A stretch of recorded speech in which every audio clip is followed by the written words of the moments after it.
आपकी प्रेयर्स क्या कर सकती हैं, ये आपको पिछले 1 साल ने बताया है।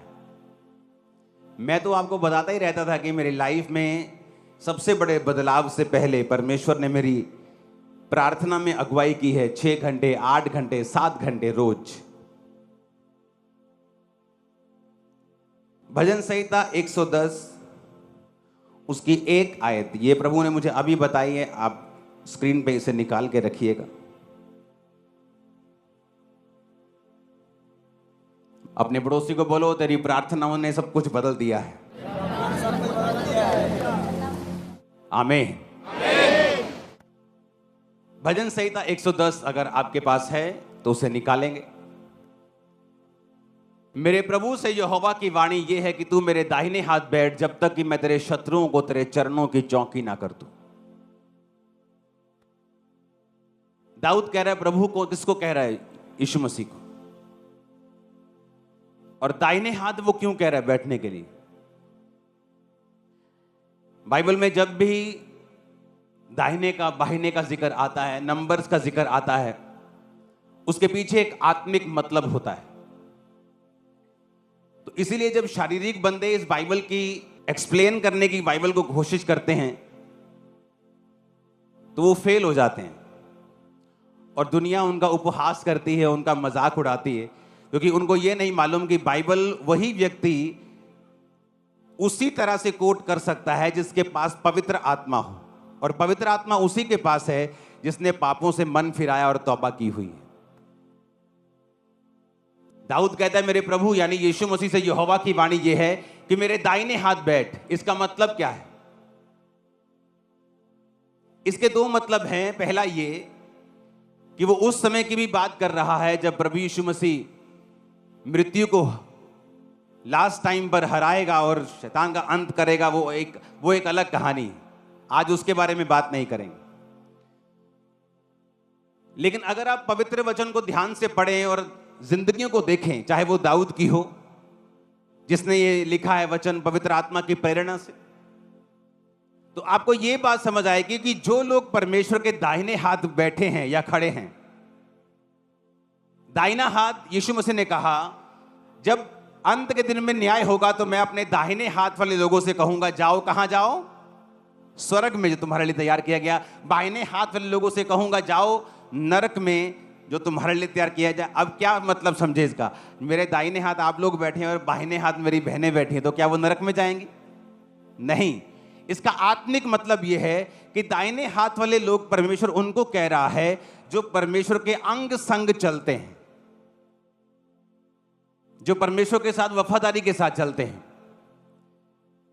और बाहिने हाथ वाले लोग परमेश्वर उनको कह रहा है जो परमेश्वर के वचन को जानते हुए भी उसके वचनों पे नहीं चले, जिन्होंने पाप को नहीं छोड़ा, चोरी को नहीं छोड़ा, व्यभिचार को नहीं छोड़ा, परमेश्वर के काम को सीरियसली नहीं लिया, जो परमेश्वर के विरोधी बने रहे। परमेश्वर ने कहा उनको मैं कहूंगा कि जाओ उस नरक में जो तुम्हारे लिए तैयार किया गया है।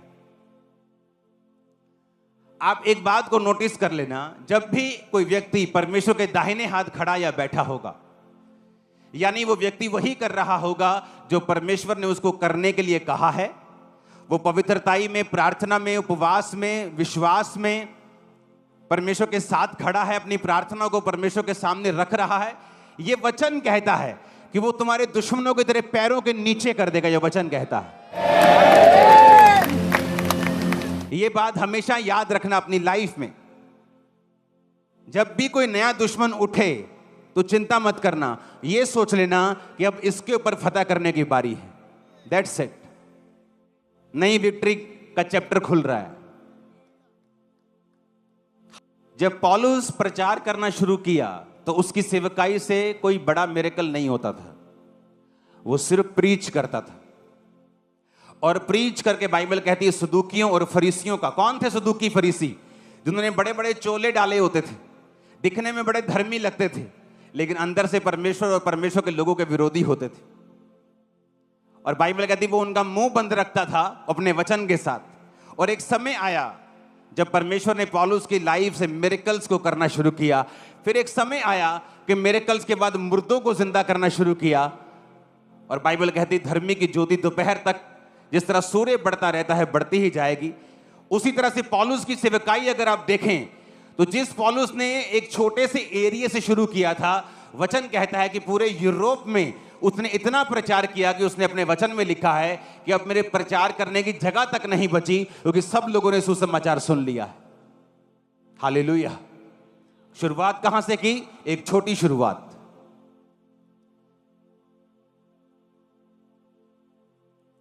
ये ग्रेस जो मैं आपको गवाही देने वाला हूं अभी मेरी लाइफ पर उतरी है डीप तरीके से। पहले थी लेकिन इतनी डीप नहीं थी जितनी अब है। ये टेस्टिमनी एक सपने की मैं आपको पहले भी दे चुका हूं। ये किस तरह से मेरे को सपना आता है कि गवर्नमेंट ये करेगी और वही कुछ होता है थोड़े दिन के, 2 दिन 4 5 दिन के बाद ही। आज से कुछ दिन पहले मैं एक वचन पढ़ूंगा, उससे पहले योएल नबी की पुस्तक 2:28, उसमें लिखा है, उन बातों के बाद मैं अपना आत्मा सब प्राणियों पर उंडेलूंगा, तुम्हारे बेटे बेटियां भविष्यवाणी करेंगी, पुरनीय स्वप्न देखेंगे। पुरनीय कौन है? बुजुर्ग। कौन से बुजुर्ग? वो बुजुर्ग नहीं जो शरीर के बुजुर्ग हैं, वो बुजुर्ग जो आत्मा के बुजुर्ग। यहां बैठा एक 35 साल का व्यक्ति उस व्यक्ति से आत्मा में बुजुर्ग हो सकता है जो 70 साल का है। इसीलिए बाइबल कहती है जब परमेश्वर लोगों को चुनता है, जैसे मूसा को उसने चुना तो उसने उम्र देख के नहीं चुना, दाऊद को चुना उसने उम्र देख के नहीं चुना। बाइबल कहती है जब मूसा का विरोध किया गया तो परमेश्वर ने विरोधियों को यह नहीं कहा कि मूसा ने गलत किया ठीक है, उसने कहा नहीं, तुमने विरोध किया इसलिए तुम कोढ़ी रहोगे। यह उसके चुनाव की बात है। आप परमेश्वर के चुनाव को कभी भी चैलेंज नहीं कर सकते। उसने कहा तुम्हारे पुरनीय स्वप्न देखेंगे। आज से 3 दिन पहले मैं प्रार्थना करके ही सोता हूं हमेशा, 99.99 नहीं 100%। अगर मैं सो रहा हूं तो उससे पहले मैं प्रेयर करता हूं, उठता हूं तो सबसे पहला काम मैं प्रेयर करता हूं।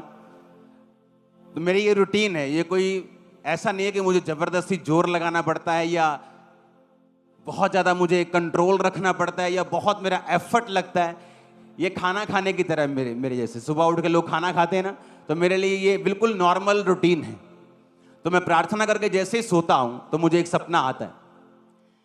परमेश्वर मुझे दिखाता है मेरा एक कर्मचारी, और परमेश्वर मुझे दिखाता है कि वो एक चीज़ भूल गया, एक सरकारी जैसा दिखने वाला काम, तो उससे मुझे दिक्कत हो रही है सपने में। तो जब मैं उठा तो हमेशा ऐसा होता है कि आपको याद नहीं होता आपने क्या सपना देखा मोस्टली। जब मैं उठा तो लेकिन मुझे याद था और मैं एकदम से उठा और मैंने कहा ये मैंने क्या देखा। उस कर्मचारी की शक्ल, उसका नाम, उसने क्या गलती की कि मैं भूल गया, सारा कुछ मैंने अपनी वाइफ को बताया। मैंने कहा इसको बुलाओ। जब उसको बुलाया तो उसको बताया, वो हैरान था क्योंकि उस चीज के बारे में मुझे मालूम तक नहीं था। है वो मिनिस्ट्री की चीज है लेकिन मुझे पता नहीं था। जैसे आप कोई बड़े काम में लगे तो पीछे छोटे छोटे काम नहीं होते, निके छोटे नुक्कड़ शुक्कड़ काम वो आपकी टीम करती रहती, वो ऐसा नुक्कड़ शुक्कड़ काम था लेकिन इंपॉर्टेंट काम था। तो जब उसको बताया कि तू भूल गया, कहता हाँ मैं 2 महीने भूल गया हूं, तो उसको सुधारा।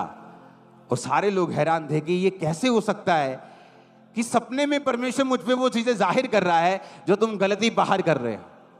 तुम्हारे पुरनीय स्वप्न देखेंगे, तुम्हारे जवान दर्शन देखेंगे, मैं अंत के दिनों में अपना आत्मा सब मनुष्य के ऊपर उंडेलूंगा। बाइबल बहुत आसान है। अगर हम बाइबल के अनुसार चलना शुरू कर दें, आप देखेंगे क्या होता है। आपने देखा है कि 31 मई को प्रार्थना के लिए कॉल की गई थी कि 2023 31 मई की हम सब मिलके हम प्रार्थना करेंगे कि परमेश्वर सारी सिचुएशंस को चेंज करे। नहीं तो आने वाला समय बड़ा मुश्किल होने वाला था, बड़े एक ओपनली अटैक होने वाले थे। 1 साल प्रार्थना हुई, क्या हुआ? परमेश्वर ने खत्म कर दिया, वो चीज को फिनिश कर दिया। इमेजिन करो अगर आप अपने परिवारों के लिए प्रार्थना करने बैठेंगे तो इमेजिन करो अगर आप प्रभु के दाहिने हाथ बैठकर तौबा करके, पापों से मन फिरा के। अगर आपके 4, 5, 7 परमेश्वर हैं तो ये वचन आपके लिए नहीं है, क्योंकि आप प्रभु के दाहिने हाथ नहीं हैं। अभी आप दाहिने हाथ बैठने की कोशिश कर रहे हैं, अभी आप सिर्फ चेक कर रहे हैं। लेकिन जिन्होंने प्रभु यीशु मसीह को अपना उद्धारकर्ता ग्रहण करके, पापों से मन फिरा के, जिसका एक ही परमेश्वर तौबा कर ली है, आप उसके दाहिने हाथ बैठे हैं, आप प्रार्थना करेंगे, परमेश्वर आपकी प्रार्थना को सुनेगा, उत्तर भी देगा, आपके घरों का उद्धार भी करेगा, आपके फाइनेंस का उद्धार भी करेगा। मैं आपको बता रहा हूं, आज से कुछ साल बाद ऐसी कोई चीज नहीं होगी जो आपके पास नहीं होगी, जो आपने मांगी ना हो। ऐसा कभी नहीं होगा आपकी लाइफ में। आने वाले समय में अगर किसी चीज के साथ आप फाइट करेंगे तो वो सिर्फ आपका अपना शरीर होगा, शरीर की इच्छाएं होंगी। ये फाइट्स आपकी नहीं होंगी जो आज हैं, क्योंकि परमेश्वर ने सॉल्व करने वाला है। वो आपका परिवार का मसला हो, आपकी बॉडी का मसला हो, सेहत का मसला हो, वो कोई भी मसला हो, वो सॉल्व करने वाला है। हालेलुया, ऊंची आवाज में हालेलुया।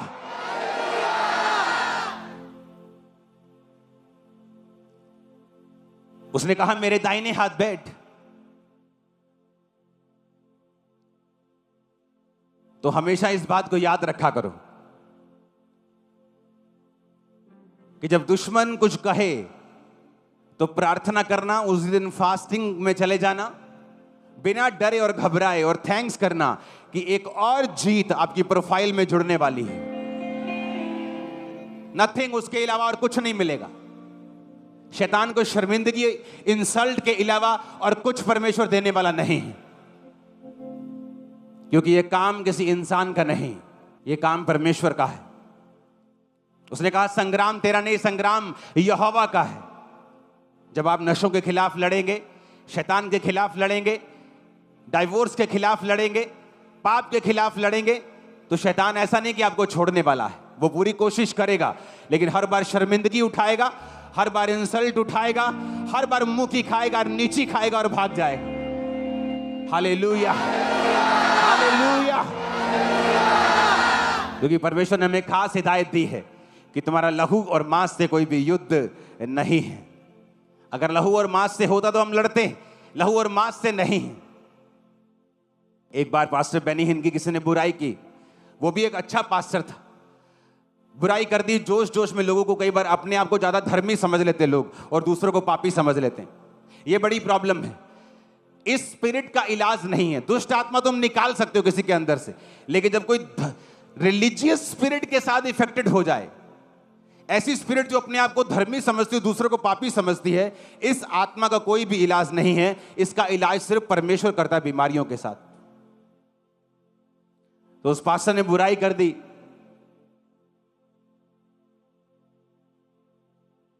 तो जो बड़े बड़े सेवक होते हैं वो ये बात जानते हैं कि संग्राम किसका है, यहोवा का। तो उन्हें लड़ने की जरूरत नहीं, बोलने की भी जरूरत नहीं, छोटी सी वीडियो बनाने की भी जरूरत नहीं,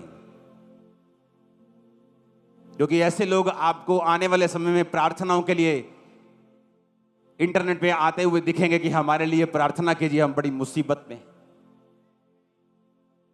और परमेश्वर इससे भी प्रसन्न नहीं। बाइबल कहती वो दुष्ट को मरता हुआ देखकर भी प्रसन्न नहीं होता, वो दयावान परमेश्वर है। आपको ये बात याद रखनी है, आप एक डिवाइन योजना के नीचे हैं, आप एक आम व्यक्ति नहीं हैं, एक बड़ा काम करने के लिए बुलाए गए हैं।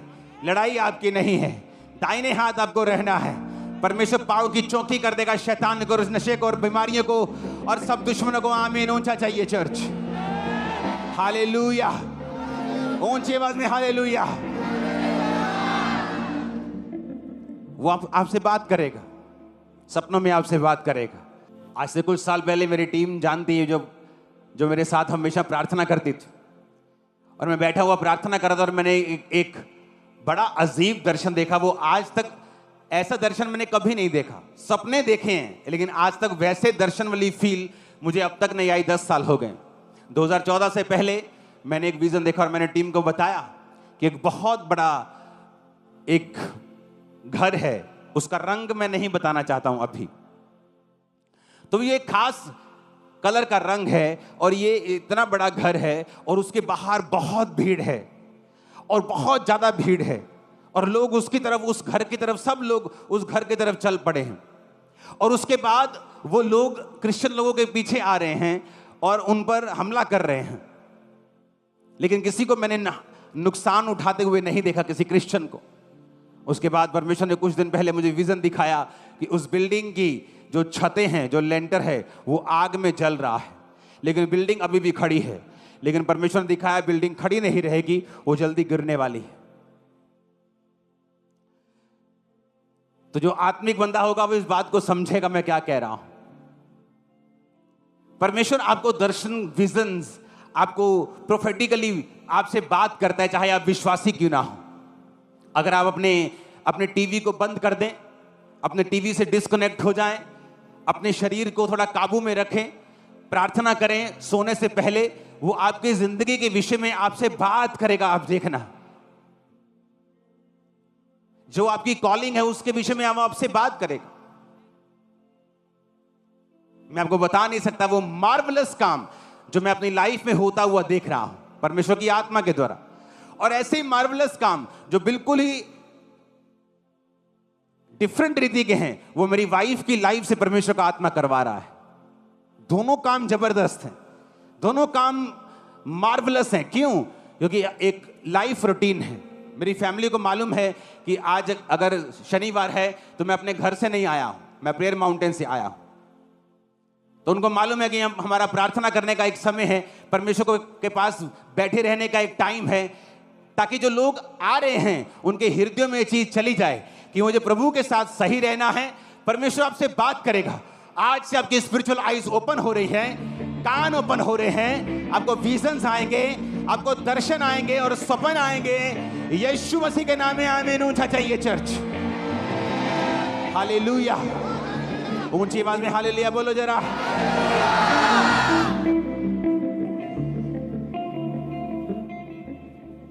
आप प्रेयर नहीं करेंगी, आप चिंता में रहेंगे। आप प्रेयर नहीं करेंगी, आपको यही चिंता रहेगी, ओ मेरा हस्बैंड, हो मेरा बच्चा। आप वही प्रेयर में बैठ जाएंगी, आपकी चिंता परमेश्वर उठा लेगा। और चिंता करने से वचन कहता है एक भी बाल तुम उजला या काला नहीं कर सकते। और परमेश्वर तुम्हें सिखाएगा कि तुम्हें सारा भार मुझ पर रखना है और प्रार्थना में रहना है। और वो तुम्हें सिखाएगा कि तुम चिंता करके देख लो, हस्बैंड के साथ लड़के देख लो, वाइफ के साथ लड़के देख लो, तुम सब कुछ करके देख लो, कुछ भी बदलेगा नहीं जब तक तुम उसे आत्मिक रूप से बदलने की कोशिश नहीं करोगे। पहला शमूएल 17 उसकी 31 से 51। दाऊद की बातों की जब चर्चा हुई तो शाऊल को सुनाई गई और उसे बुलवा भेजा। तब दाऊद ने शाऊल से कहा, किसी मनुष्य का मन गोलियत के कारण कच्चा ना हो, तेरा दास जाकर उस फलिश्ती से लड़ेगा। शाऊल ने कहा, तू जाकर उस फलिश्ती के विरुद्ध युद्ध नहीं कर सकता, क्योंकि तू लड़का है और वो लड़कपन से ही योद्धा है। दाऊद ने शाऊल से कहा, तेरा दास अपने पिता की भेड़ बकरियां चराता था, और जब कोई सिंह या भालू झुंड में से मेमना उठा ले जाता, तब मैं उसका पीछा करके उसे मारता और मेमने को उसके मुंह से छुड़ा लेता, और जब वह मुझ पर हमला करता, तब मैं उसके केश पकड़कर उसको मार डालता था। तेरे दास ने सिंह भालू दोनों को मारा है, और यह खतना रहित फलिश्ती उनके समान हो जाएगा, क्योंकि उसने जीवित परमेश्वर की सेना को ललकारा है। फिर दाऊद ने कहा, यहोवा जिसने मुझे सिंह और भालू दोनों के पंजों से बचाया है, वह मुझे उस फलिश्ती के हाथ से भी बचाएगा। शाऊल ने दाऊद से कहा, जा, यहोवा तेरे संग रहे। जब गोलियत आपके सामने खड़ा होता है तो वो आपकी मौत के लिए नहीं होता, बल्कि वो आपको मशहूर करने के लिए और विक्टोरियस करने के लिए होता है। आप गोलियत से तब डरें अगर आप शाऊल हैं तो, अगर आप दाऊद हैं तो गोलियत से ना डरें।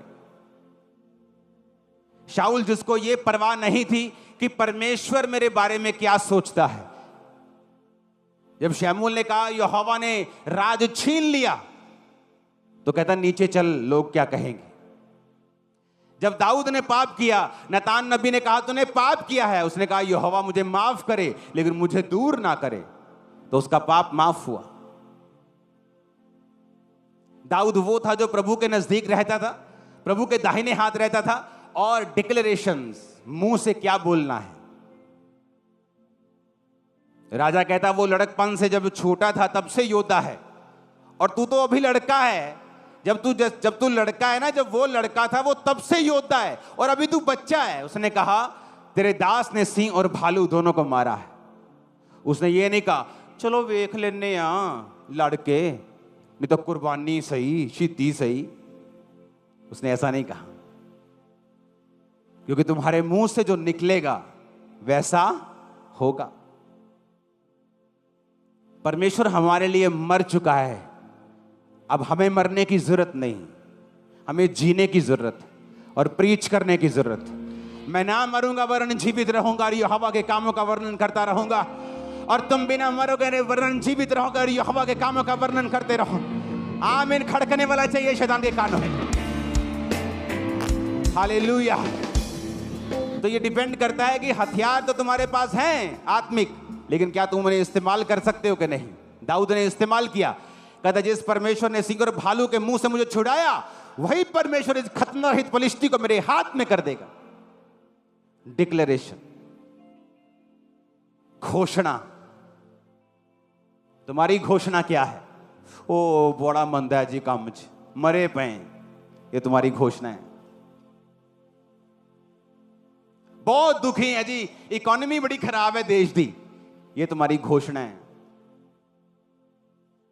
जाओ इतिहास पढ़ लो, इतिहास।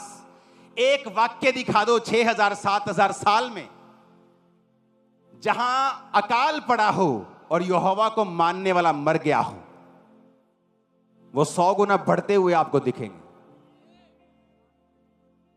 जो परमेश्वर के सच्चे दास और नबी थे, इजाबेल जैसी गंदी रानी कोई नहीं हुई, उनके टाइम पर भी परमेश्वर उन्हें अन्न जल देकर गुफाओं में संभालता रहा है।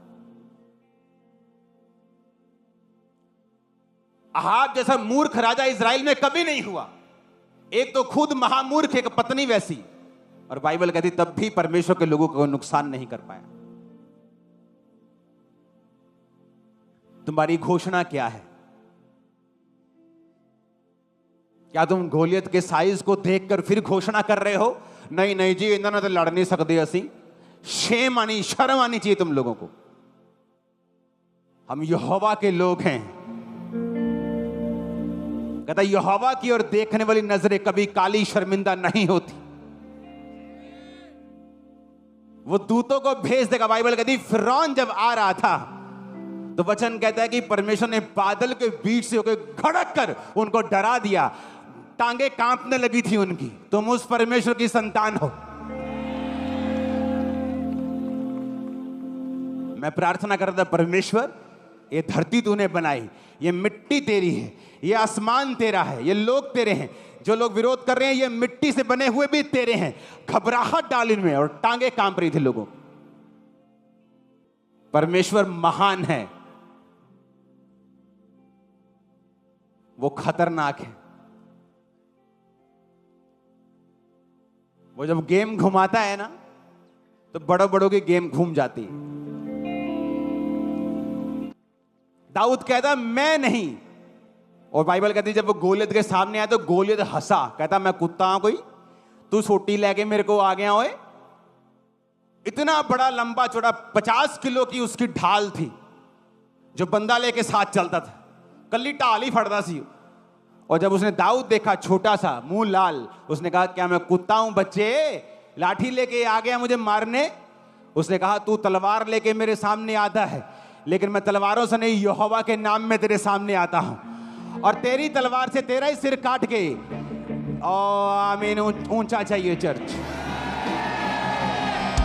लेकिन आज हमारा युद्ध मांस और लहू से नहीं है, शैतान से है। तो शैतान की बातों को उसी के गले पर चलाकर उसको शर्मिंदा करने का समय आ चुका है। आमीन। परमेश्वर आपको विक्ट्री देने के लिए तैयार है कि आप घोषणा करने के लिए तैयार। जब कैंसर रूपी गोलियत आपके सामने खड़ा होता है तब क्या बोलते हो आप? जब गरीबी रूपी गोलियत आपके सामने खड़ा होता है, तलाक रूपी गोलियत आपके सामने खड़ा होता है, स्ट्रेस रूपी, डिप्रेशन रूपी गोलियत आपके सामने खड़ा होता है, जब आपको मालूम होता है कि संसार में, दुनिया में, मेडिकल साइंस में इसका कोई इलाज नहीं है, जब ऐसी बीमारी आपके सामने खड़ी होती, आपके मुंह से क्या निकलता है ये मायने रखता है चर्च। ऊंची आवाज में हालेलुया बोलो। अपने पड़ोसी को बोलो घोषणा कर। फिर से बोलो ऊंची आवाज में, फिर से बोलो ऊंची आवाज में।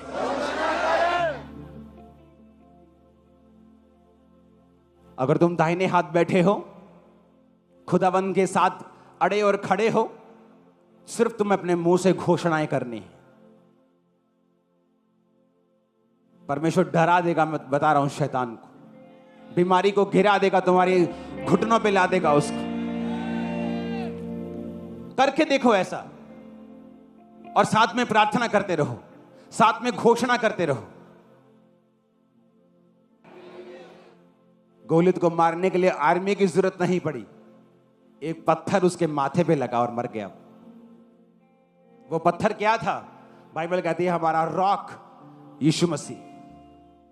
वचन आपका सबसे बड़ा डिफेंस है, सबसे बड़ा। अगर विपरीत परिस्थितियों में कौन लोग घबराते हैं? जिनके पास वचन नहीं होता। हवाइयां उड़ी होती उनके चेहरों की, क्योंकि उनका डिफेंस वचन नहीं। ना वो वचन पढ़ते, ना वो प्रार्थना करते। वो चलते हैं बहाव के हिसाब से। इधर बहाव अच्छा है तो इधर हवा बल्ले बल्ले, बहाव कम हो गया, हे मर गए, डर गए। लेकिन जो लोग वचन का डिफेंस अपने पास रखते हैं, जिनको मालूम है कि वचन उनका डिफेंस है, वो कभी आपको घबराए नहीं मिलेंगे। दाऊद का डिफेंस कौन था? वचन। वो वचन से अपने आप को सुरक्षित रखता था। भजन संहिता पढ़ के देखो, हर बार उसने वचन से अपने आप को सुरक्षित किया और विजय किया। दाऊद कहता, मैं शेर और भालू को जब मैंने मारा, तो वो शेर और भालू जब उसके सामने आए होंगे, उसने सोचा होगा लो आज तक मर गए अपन। पर परमेश्वर उन शेर और भालुओं से दाऊद की प्रैक्टिस करवा रहा था। कई बार आपका विरोध होता, आपकी फैमिली में, आपके मोहल्लों में, वो आपकी प्रैक्टिस हो रही है। एक बड़ा गोलियत गिरने की तैयारी कर रहा है आपकी लाइफ में। अगर आप शेर और भालू को मार देंगे, गोलियत के मरने की प्रैक्टिस आप कर रहे हैं। और जिस दिन गोलियत मरेगा, उस दिन आप सेम नहीं होंगे। बाइबल कहती है जिस दिन दाऊद ने गोलियत को मारा, पूरा इजराइल कह रहा था कि शाऊल ने तो हजारों को, दाऊद ने लाखों को मारा है। तुम्हारी प्रशंसा फैलने जा रही है चर्च, तुम्हारे रिश्तेदारों में, तुम्हारे लोगों में, तुम्हारे मोहल्लों में। आमीन। मेरे को ऊंचे वाला चाहिए। मैंने कहा वो प्रशंसा फैलने के लिए जा रही है यीशु मसीह के सामर्थी नाम। आमीन, आमीन। आपको क्या करना है? आपका डिफेंस वचन है। वचन को पढ़ना है। परमेश्वर के दाहिने हाथ आपको खड़े रहना है। आपको हंसी आएगी फिर शैतान के ऊपर। जिस व्यक्ति ने प्रभु के साथ पंगा लिया है, कुछ दिनों के बाद उसकी हालत देखना तुम। परमेश्वर उन्हें हंसी का पात्र बना देगा। मेरी बात नोट करना, क्योंकि वचन कहता है कि वो तुम्हें ठट्ठों में उड़ाएगा। किस में उड़ाएगा? कहता वो तुम पे हंसेगा और तुम्हें ठट्ठों में उड़ाएगा। देखी जाओ होता क्या है। अगर परमेश्वर तुम्हारे साथ है, अगर तुमने परमेश्वर के वचन को अंगीकार किया है और तुम रोज घोषणाएं करते हो, अपने आप को तैयार करो, रोज घोषणा करो, सुबह शाम। आपने वो नहीं कहना जो आप देख रहे हो, आपको वो कहना है जो बाइबल कहती है। हालेलुया। अपने हाथों को उठाओ। आज के बाद आप लगातार बिना किसी रोक टोक के अपनी जिंदगी में घोषणाएं करेंगे और आदत बनाएंगे। एक आदत बनाएंगे घोषणा करने की। प्रभु से वादा करो कि आज से मैं पॉजिटिव बोलूंगा और वचन के बीच से अपने आप को बोलूंगा। कोई नेगेटिव घोषणा मेरे मुंह से नहीं निकलेगी। मैं सिर्फ पॉजिटिव घोषणा करूंगा, वचन के बीच से घोषणा करूंगा और परमेश्वर का आत्मा कार्य करेगा। मैं अपने परिवार के ऊपर, मैं अपने बिजनेस के ऊपर, सेहत के ऊपर, सेवकाई के ऊपर मैं घोषणाएं करता रहूंगा जब तक एक बड़ा बदलाव मैं ना देख लूं। मैं घोषणाएं करता रहूंगा अपनी जिंदगी के ऊपर जब तक एक बड़ा बदलाव मैं ना देख लूं। आज से मेरा जीवन घोषणाएं करने वाला होगा। यीशु मसीह के सामर्थी नाम में आमीन। चाहे बरकत तुम्हारी, मैंने कहा आमीन, चाहे ये बरकत तुम्हारी है चर्च।